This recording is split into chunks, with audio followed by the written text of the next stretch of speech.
Hello and welcome to Hope and Faith. I'm Jennifer and I make videos about healing from narcissistic abuse. I share with you my healing journey. In today's video, I'll be speaking about the things I do in order to counter the experience of minimization by the narcissist. I'm the daughter of a narcissistic mother, and she would frequently use minimization, that is, invalidating my feelings and my reality, quite often with me. And this changed the way I perceive myself, and it also disconnected me from myself and my reality. I'm going to talk about the things I do, why I do it, and how it makes me feel, and how it has helped me heal and form new neural pathways in my brain in order to counter this experience of minimization by the narcissist. When I think about the million ways in which I was abused, now when I wake up in the morning, I think about the different ways in which I can be there for myself, the million ways in which I can be kind to myself. Honestly, the minimization of all my pain throughout my childhood is not something I can even keep account of. It happened every single day. The emotional manipulation was something, it changed my character and personality altogether. The strategy of doing the complete opposite of what the narcissist did to me has worked for me. I consider myself to be so deeply wounded by this abusive childhood that I had, that I hold myself now like I hold a baby. I know how it feels to be broken by this abuse. So every day I muster up this unconditional love I would have offered to a little baby which is helpless in this world. I offer myself loving kindness every day, and this is how I remain in touch with my inner self.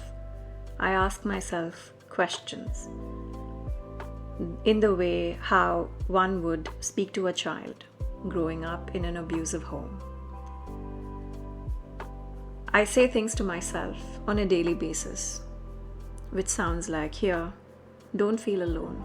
I'm here for you. I'm here for the pain and the abandonment you feel. I see how you feel all alone in this world. I'm here for the eternal sadness you feel. I just sit with what I feel. I just embrace that emotion, which is so overwhelming. And to be frank, I feel it most of the times. This is a part of me which is not done feeling sad and grieving her childhood and her pain. And I just choose to sit with it and embrace it and process this part of me, which relentlessly feels sad. I'm with myself in all that I feel.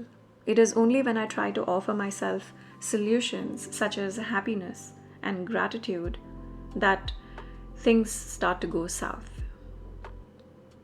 This is because when you grieve, you are not ready for the light at the end of the tunnel, even if the light is right in front of you. This is what emotion processing is precisely. Your sadness is a part of you until and unless you have not felt it in its whole entirety. You have not finished processing it. Until such time that you feel your sadness completely, you have not finished processing your emotions. So, no matter what the amount of pain I underwent in my childhood, my mother would make it look like either that it was nothing or that I deserved it. So, whenever a memory comes up from the past to haunt me, I offer myself the exact opposite of what my mother would do. Every experience throughout the day, I just ask myself how I felt at the end of the day, and then I go into this mode of acknowledgement and approval where I speak about the events in detail and I discuss with myself about how horrible I felt or how great I thought it was. because this is the exact opposite of what a narcissistic mother does to her daughter. This tactic of giving yourself approval and acknowledgement forms new neural pathways in your brain where your self-worth, the way you feel about yourself, your sense of self, your well-being, everything starts to build itself up once again when you start to acknowledge and validate everything you are feeling and experiencing. When I approve of every emotion I have felt throughout the day, I can notice how my body responds and how my inner being lights up when I'm there for myself. Minimization is what the narcissistic mothers use as a weapon to invalidate your very existence. But now I use this tactic and I turn it around and I validate every experience I have. And I feel more and more parts of me come to life when I do this. Before the day begins, I always tell myself that no matter how important that call or job might be, if it makes me feel worthless and it starts to put some doubts inside of me about myself, I promise that I will walk out of that situation which invalidates me as a person. And there have been many instances where I have walked out of such instances. And every time I stand up for myself, where I'm treated in a compromising manner and I walk away, I feel like a part of me comes alive and I feel like myself again. Healing from narcissistic abuse is essentially this: building your sense of self, affirming your self-worth, maintaining boundaries, giving yourself a sense of safety when you stop abandoning yourself. When you do all of the things and you sort of tie it together over a period of time, you start to heal. And this is how you heal from narcissistic abuse. An example of how I turn the experience of minimization into the opposite of that is an instance where I had an interaction with a stranger where she had a strong and harsh reaction to something that was being told to her. Now, even though this reaction of hers had nothing to do with me, and everyone who was present with me knew that we all had to take a step back because she was experiencing a very strong emotion. Even though this incident was not related to me personally, I felt that somehow there was so much coming up for me, and this lady reminded me of my mother. So the incident stuck with me, and I had to create a lot of safe space for myself to feel all the emotions that were coming up. I had to offer myself a lot of counseling and love to process this incident, even though nothing had really happened. So you see how nothing had happened, yet it had brought up so much for me. So instead of asking myself to brush it aside, get on with it, or get over it, I just had to step in. And to this day, this incident makes me think about my psychotic mother. Whenever this incident from the past comes up, I have to sit down and offer myself that safe space and the time to process my emotions. In a sense of what I'm trying to say is that no matter what happens throughout the day, I just remind myself about how minimization was used to belittle my experiences and my feelings. Now I offer the opposite of what that minimization is. And this process can be different for everyone, but the end result, the aim of this exercise is that you send a message to yourself that what you feel and the way you feel is 100% important and valid. No one or nothing can take that away from you. This is your experience, and the way you treat yourself through the process of feeling those emotions is what determines your relationship with yourself. So I once had a colleague who would suffer terribly through complex trauma. She was bullied heavily when she was a kid in school. So she was not aware of how it was affecting her. She would often dissociate when we would speak to her. we would notice that she's dissociating, but she didn't know that she was. She would often say things to me like, I'm so exhausted, even though, she had not really done that much work that day. I saw her suffer in front of me, and I also saw how she would not validate or further analyze what was happening to her. She would go through it like it was a headache, that she needed to pop a pill and it would take care of itself from there on. And this is what most of us do. This is what even I do. We let things pass without understanding what we are going through. Our narcissistic mothers, they have hardwired us to behave like this, to believe that what we feel is not important, but rather an inconvenience. So, to reverse this experience and to form new neural pathways in my brain, I now stop everything I'm doing, because everything around me is an inconvenience to me feeling okay.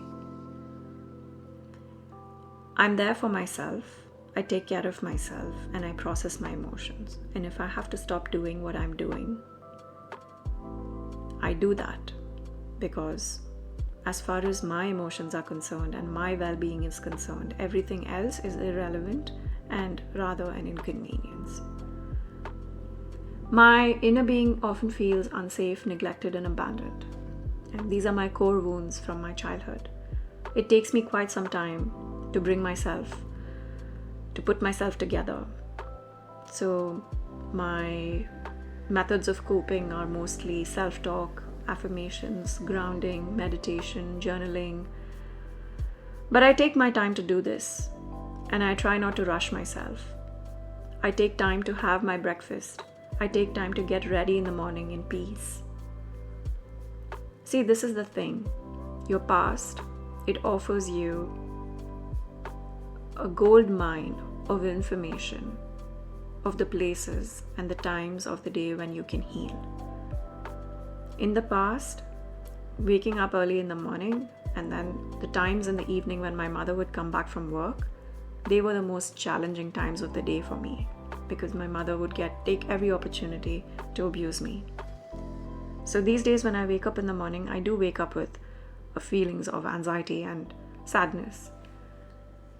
So what I do is, to counter those experiences I had as a child, I take my time in the morning to get ready in peace. I put some music on.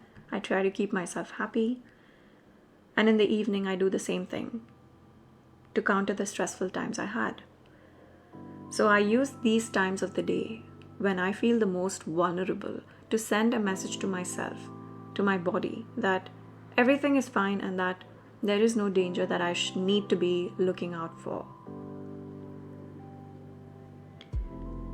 So now the things that matter to me are what happens, how it affects me, no matter how small the incident might be. I welcome my reactions and my feelings, and I hold myself through it. I speak to myself during and after the incident occurring about my feelings and my emotions, and I remind myself that no matter what has transpired, I am worthy and deserving of the best things in the world, and that I'm loved and accepted, and that I don't need other people to do this for me. And I go through this process almost every single day. I do this mindfully, keeping in mind the minimization that occurred throughout my childhood. Remaining connected to yourself through the validation you have to offer to yourself, being present for your emotions no matter how trivial your inner critic might convince you that the incident might be, reminding yourself of your self-worth, and maintaining that connection of loving kindness with yourself is how you heal from narcissistic abuse, is how you reverse the minimization you suffered at the hands of the narcissist. I really enjoyed making this video and speaking about my experience of how I relate to myself. I hope I've given you something on your healing journey. which either inspires you or has given you a new idea about how to process or how to improve your well-being on this journey of healing from narcissistic abuse. Thank you so much for listening to me.